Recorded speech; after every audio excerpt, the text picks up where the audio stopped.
Un dossier de mise en accusation du président de la République malgache pour sa nationalité française a été déposé ce jour par le parti APM à l'Assemblée nationale.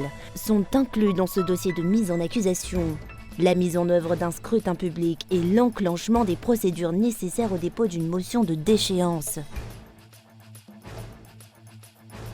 Une seule proposition de date pour le premier tour et le second tour des élections présidentielles a été émise par la CENI cette année et aucune date n'a encore été prévue pour les élections législatives et les élections municipales. Il est nécessaire de réclamer davantage de transparence dans le mode de fonctionnement de la CENI, dénonce la société civile.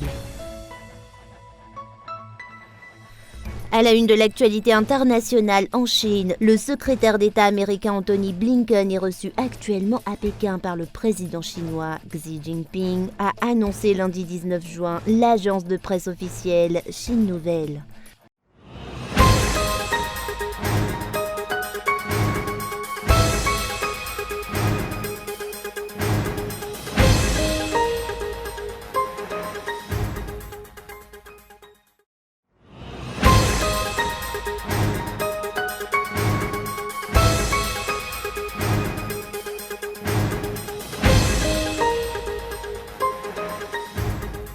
Un dossier de mise en accusation du président de la République malgache pour sa nationalité française a été déposé ce jour par le parti APM à l'Assemblée nationale. L'article 131 de la Constitution malgache prévoit que le chef de l'État ne peut être mis en accusation que par l'Assemblée nationale, au scrutin public et à la majorité des 2/3 de ses membres. Il est justiciable devant la Haute Cour de justice et la mise en accusation peut aboutir à la déchéance de son mandat. Sont inclus dans le dossier de mise en accusation déposé par le parti Untuk Politika Madiu la mise en œuvre d'un scrutin public et l'enclenchement des procédures nécessaires au dépôt d'une motion de déchéance. Ce parti politique sollicite aussi une demande d'avis auprès de la Haute Cour constitutionnelle sur l'article 46 de la Constitution malgache.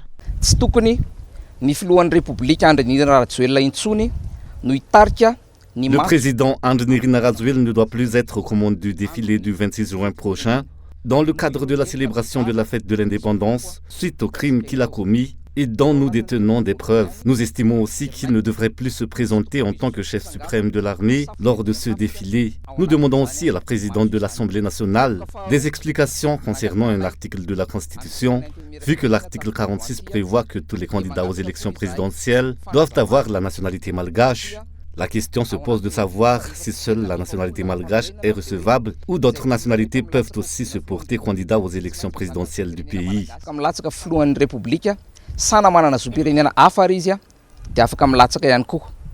Pour ce parti politique, les agissements du président de la République malgache sont anticonstitutionnels et sont synonymes de trahison envers le peuple malgache.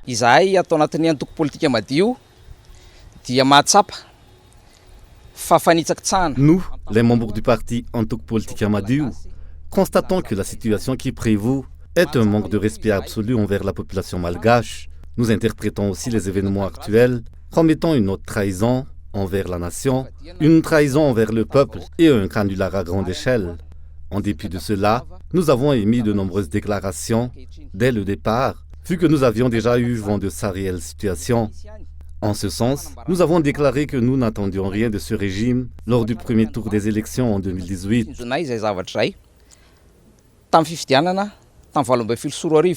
Au vu de la situation qui prévaut à Madagascar, l'État malgache est encore soumis au colonialisme, dénonce le parti APM.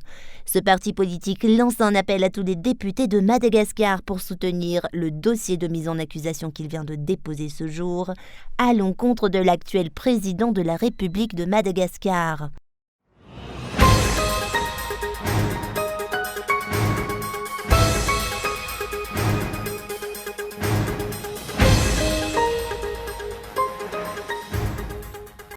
Une seule proposition de date pour le premier tour et le second tour des élections a été émise par la CENI cette année et aucune date n'a encore été prévue pour les élections législatives et les élections communales.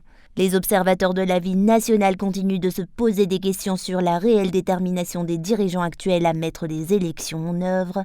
La situation qui prévaut à l'heure actuelle et les réalités du processus électoral prévoient le contraire, dénonce la société civile. Il est nécessaire de réclamer davantage de transparence dans le mode de fonctionnement et la méthode de travail de la CENI dans le cadre de la refonte totale de la liste électorale, dénonce la société civile SAFID. Dia zay ny ataontsika hoe mbola mametra-panontaniana ihany ny eo amin'le hoe fahavononan'ny fanjakana. La question se pose encore de savoir si le régime actuel est réellement prêt et déterminé à mettre les élections en œuvre. Des efforts doivent être fournis par l'État. Nous n'avons pas cessé de le dire et nous ne le répétons encore. Dès la fin des élections de 2018, nous savions déjà que les prochaines élections se tiendraient en 2023. Tout devait déjà être prêt, que ce soit le budget nécessaire, les diverses organisations et même le calendrier électoral. Na zay rehetra mety ho fandaminana samihafa ao anatin'io na ny tetiandro zany ao anatin'iny. L'élaboration de la liste électorale par la CENI manque de transparence. Les chiffres transmis par cette commission en charge de la mise en œuvre des élections à Madagascar manquent de détails et de précision selon cette société civile. 13 millions no nieritseretina fa. Les prévisions ont estimé la prospection de la CENI à 13 millions d'électeurs.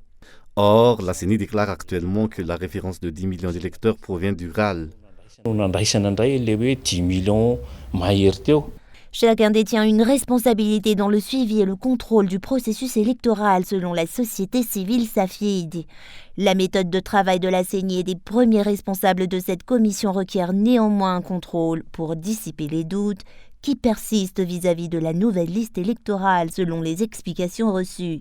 Et cela pour des élections libres, transparentes et reconnues par tous. Le peuple doit être totalement libre de choisir le prochain dirigeant du pays, selon la société civile.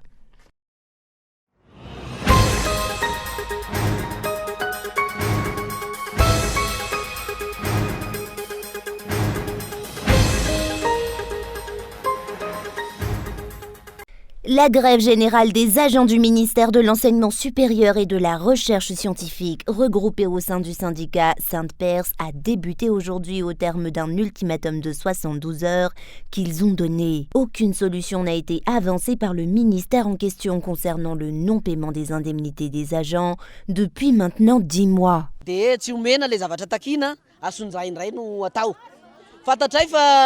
Nos revendications n'ont pas été satisfaites. Les revendications des magistrats et des administrateurs civils ont été satisfaites alors qu'elles ont été faites en même temps. Pourquoi lorsqu'il s'agit des nôtres, on nous donne du fil à retordre? Nous avons discuté au moins 8 fois pendant ces 10 derniers mois.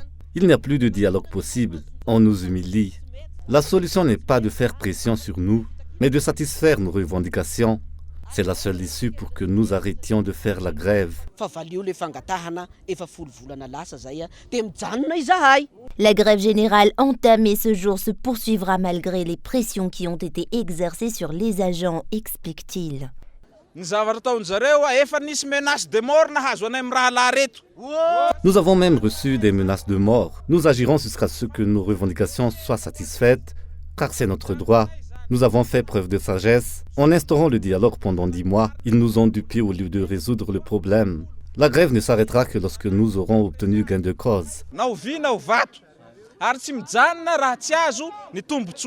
Le ministère de tutelle a prévu 2 milliards de budget pour les recrutements sous contrat privé, a déclaré ce jour la ministre de l'Enseignement supérieur et de la Recherche scientifique. Aucune modification ne peut être adoptée vu qu'il n'y aura pas de LFR cette année.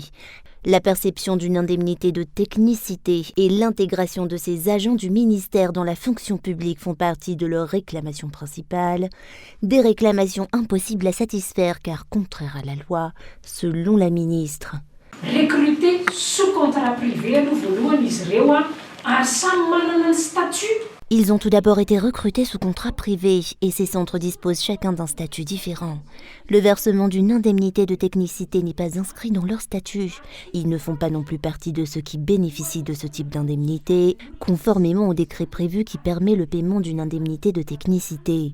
Ainsi, le ministère ne peut pas mener des actions contraires à la loi. Nous ne pouvons pas les inclure dans la liste des bénéficiaires d'indemnités de technicité. Ils demandent aussi à être intégrés dans la fonction publique. Ils ont procédé à la signature d'un contrat privé lors de leur recrutement. Il n'est nullement inscrit dans ce contrat qu'ils peuvent manifester du jour au lendemain pour réclamer d'être inclus dans le budget général. Ici, tokona sy manao fitakina fa hiditra budget général. Les forces de l'ordre ont manœuvré pour mettre un terme à la manifestation, ce qui a failli provoquer un affrontement entre les deux parties.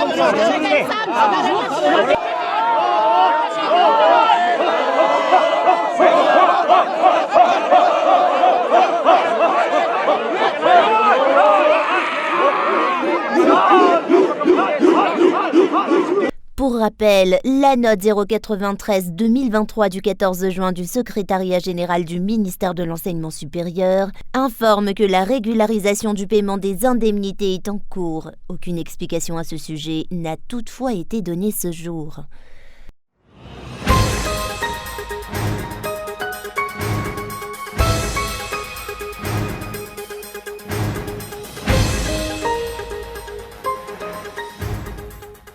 La rentrée officielle pour l'année scolaire 2023-2024 sera le 4 septembre 2023.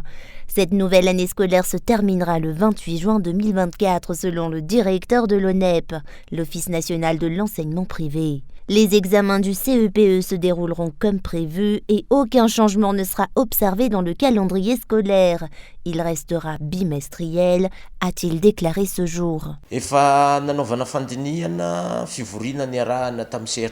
Le calendrier scolaire malgache a déjà fait l'objet de réunions et de concertations avec l'enseignement privé. Tout a été décidé d'un commun accord. Nous avons procédé à des échanges et des débats très ouverts pour que ce calendrier soit bien élaboré. La sortie officielle de ce calendrier scolaire devra attendre un arrêté ministériel. Mais le plus important à savoir, c'est que la rentrée officielle prévue dans le prochain calendrier scolaire ne sera pas trop éloignée du précédent.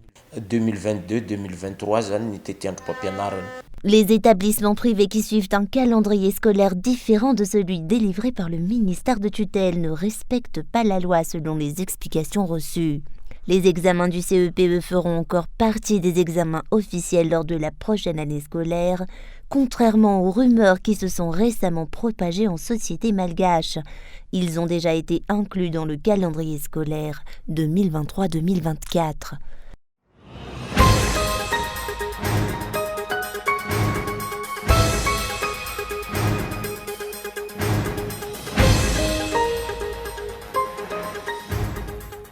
Les travaux de réhabilitation de la route d'intérêt provincial RP29 qui relie les 25 Fukuntan de la commune d'Ambujmanzaka vers Anduavat incombent à 100% à la région Analamang. De 2020 jusqu'à nos jours, cette région n'a toujours pas assumé ses responsabilités, raison pour laquelle la commune d'Ambujmanzaka lance un appel au premier responsable pour la réhabilitation de cette route d'intérêt provincial.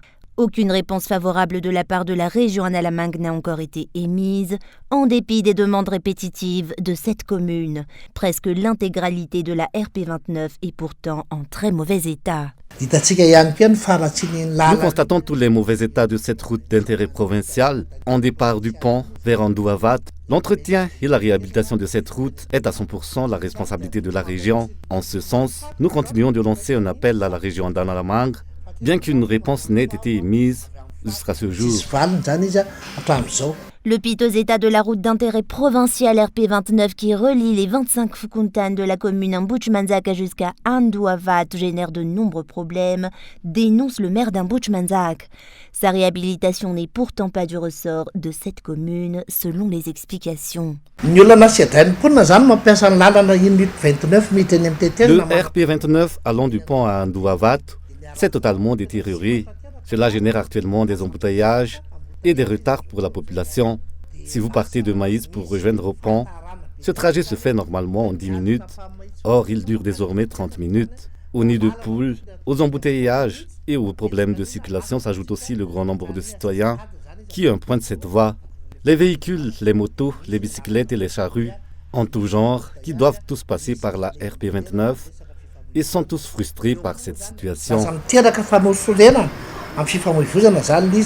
La commune d'Ambuj-Manzak assume la réhabilitation de la RP29 sans la participation de la région Analamanga depuis 2020. Or, cette région en est la première responsable. Cette route d'intérêt provincial relie pourtant la commune d'Ambuj-Manzak à plusieurs communes, dont Ampangabé, Maérez, Fiadanen, Alakamis-Nfenouariv et même à Revonma. D'autres communes ont lancé un appel à la région d'Analamanga pour que des travaux soient rapidement entrepris, mais les réclamations sont restées vaines jusqu'à ce jour. Les citoyens se posent la question de savoir où en sont actuellement les nombreuses promesses faites à la population sur la prise de responsabilité des gouverneurs dans la résolution des problèmes liés aux infrastructures locales pour le développement des collectivités territoriales décentralisées à Madagascar.